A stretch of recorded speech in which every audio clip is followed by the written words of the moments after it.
बात होती है जैक नाम के फॉरेस्ट रेंजर से, जो आज भी जंगल में गश्त पर निकला हुआ है। पर उसे यह अंदाजा नहीं कि आज का दिन उसके लिए हमेशा के लिए यादगार रहेगा, क्योंकि अगले ही पल उसके ऊपर किसी अनजान जगह से हमला होता है।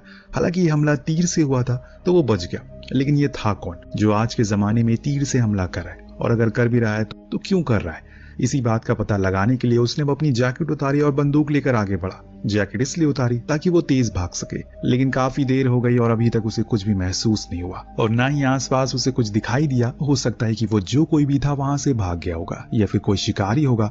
अब यही सब उसके दिमाग में चल ही रहा होता है कि इतने में एक और तीर आई और इस बारी वो जाकर उसके सीने के हल्के से ऊपर ही भाग पर घुस गई, जिससे वो वहीं जमीन पर गिर पड़ा। दर्द में कर्रा रहा जैक उस तीर को बाहर निकालने की कोशिश करता है, लेकिन वो बीच से ही टूट जाती है। इसीलिए उसे फौरन इस जगह से बाहर निकलना होगा, वरना इन्फेक्शन से उसकी मौत हो सकती है। अब भागते हुए जंगल से बाहर आया जहां उसे उसकी कार खड़ी थी, लेकिन उसकी बदकिस्मती से उसकी कार स्टार्ट ही नहीं हो रही है। लेकिन आज सुबह ही उसने तो टैंक फुल करवाया था, तो फिर खत्म कैसे हो गया? क्या ये उस शिकारी की चाल है? खैर अभी ये सब सोचने का समय नहीं है उसके पास, क्योंकि खून तेजी से बह रहा है। इस वजह से उसने पैदल का रास्ता चुना और जिस दौरान उसकी नजर झाड़ियों में खड़ी एक कार पर पड़ी। हो सकता है कि ये उसी अनजान व्यक्ति की हो जिसने उसे जान से मारने की कोशिश की, तो उसने उस पर एक मार्क बना दिया और फौरन घर को आ गया। काफी दर्द भरे एहसास के साथ उसने उस तीर को बाहर निकाला, जो देखने में काफी पुराने समय का लग रहा था। आज के समय में ऐसे एरो नहीं बनते। अब आपको लग रहा होगा कि जैक हमेशा से एनिमल लवर रहा है, पर ऐसा नहीं है। पहले वो खुद भी एक जमाने में शिकारी था जिसकी पूरी टाउन में चर्चा थी, पर उसकी बेटी अलीना को उसका ये काम पसंद नहीं था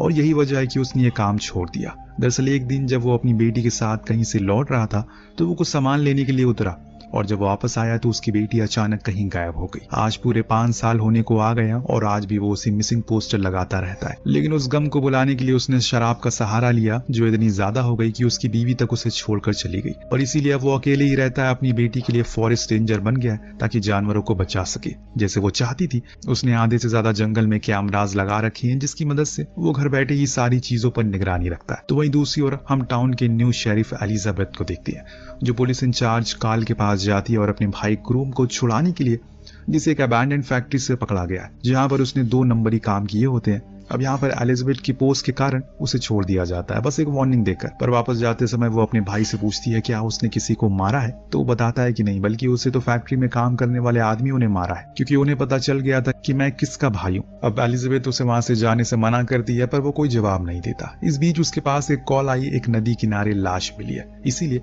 वो उस जगह के लिए निकल गई। इधर जैक के पास उसकी एक्स वाइफ आती है, जो चाहती है कि वो अपनी बेटी का फ्यूनरल कर दे, क्योंकि वो दोबारा मां बनने वाली है और वो नहीं चाहती कि किसी भी बुरे अतीत के साथ उसके आने वाले बच्चे पर असर पड़े।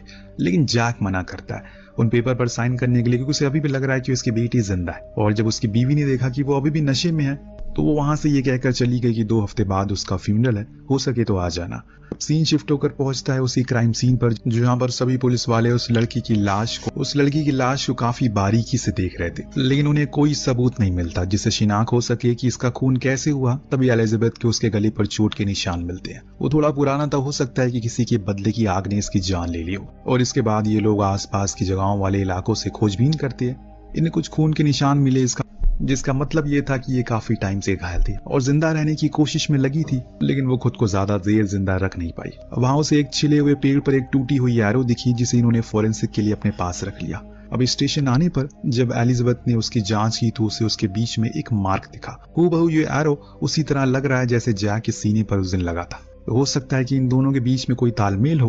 उस लड़की की शिनाख्त के लिए हर तरफ न्यूज चलाई जा रही है। जब जैक ने यह देखा तो उसे लगा कि कहीं ये उसकी बेटी तो नहीं है। वो फौरन शेरिफ के पास पहुंचा और बताया कि वो उस लड़की को लाश को देखना चाहता है। लेकिन जब उसने उसके मुंह से पर्दा हटाया तो वो कोई और थी, और इससे अंदाजा लगाया जा सकता है कि आज भी उसके दिल में कहीं कोने में यकीन है कि उसकी बेटी जरूर जिंदा होगी। उसके जाने के बाद एलिजाबेथ उसके बारे में वहां के डॉक्टर से पूछती है, तो वो सारी कहानी उसकी बताता है। उसकी कहानी जानने के बाद एलिजाबेथ को उसके लिए काफी बुरा लगता है। अगली सुबह काफी सोचने के बाद जैक ने आखिरकार उन पेपर पर साइन कर ही दिया, यानी कि उसकी बेटी का फ्यूनरल होगा। इतने में उसके पास वार्निंग अलार्म सुनाई देता है। कैमरा पर देखने पर पता चला कि कोई शिकारी है जो भाग रहा है, पर किसी जानवर के पीछे नहीं बल्कि एक लड़की के पीछे। इसीलिए फौरन वो अपनी बंदूक लिया और साथ में पेंट बॉक्स भी। ऐसा क्यों, वो आपको कुछ देर में पता लग जाएगा। वो उसी जगह पर पहुंचा जहां पर पहले हमला हुआ था, और आज भी वही घटना दोबारा होती है, लेकिन आज वो पूरी तैयारी के साथ आया था। उसने हवा में पेंट उछाला और उस पर शूट कर दिया, जिससे पूरा पेंट नीचे गिर गया। और इसमें वो शिकारी उसे दिखने भी लगता है, क्योंकि उसमें वो लाल रंग लग चुका था। पर उसके बावजूद भी वो उसे पकड़ नहीं पाता। और इस बात से उसे काफी गुस्सा आता है, क्योंकि आज उसके पास एक अच्छा मौका था और इतनी में उसे वही लड़की मिली जिसके पीछे ये भाग रहा था। वो घायल थी, उसके गले पर वही सेम निशान थे जैसे उस लड़की की लाश पर थे। अब जैक उसे उठाकर काफी सेफ जगह ले जाने लगता है, तो इधर शेरिफ अब उस एरो को लेकर एक खास शख्स के पास जाती है जो इन चीजों की काफी जानकारी रखता है। उसने बताया कि एटलस नाम का एरो है जो एंशिएंट टाइम पर जंग के दौरान इस्तेमाल किया जाता था, लेकिन अब इसे गैर कानूनी बोलकर बंद कर दिया गया है क्योंकि इसे मौत हो सकती है। लेकिन हाँ, एक शख्स है जो इसे बनाता है अभी भी। सब उसे सैम कहकर पुकारते हैं। अब यह नाम सुनकर एलिजाबेथ को अपने भाई याद आता है। वो कैसे, मैं आपको बताता हूँ। जिस फैक्ट्री में उसे पकड़ा गया था पुलिस ने, वो असल में सैम ही कंट्रोल करता है और सारे गलत काम वहाँ जवान लड़कों से वही करवाता है। इसीलिए एलिजाबेथ उसी फैक्ट्री की तरफ निकल पड़ती है, लेकिन वहां पर उसे वो कहीं नहीं दिखा। लेकिन पैटी नाम की लड़की ने उसे चुपके से बता दिया कि वो कहाँ मिलेगा। लेकिन उस एड्रेस पर जाने पर भी वो उसे नहीं मिलता। लेकिन हम एलिजाबेथ को कुछ सामान मिल गया जिनकी मदद से एटलस एरो को बनाया गया था। तभी घर में कोई आ गया। ये असल में उसी का साथी था जो उसे बताता है कि एक और लड़की की मिसिंग रिपोर्ट दर्ज की गई है, जो असल में कोई और नहीं बल्कि वही है जो अभी जैक के साथ।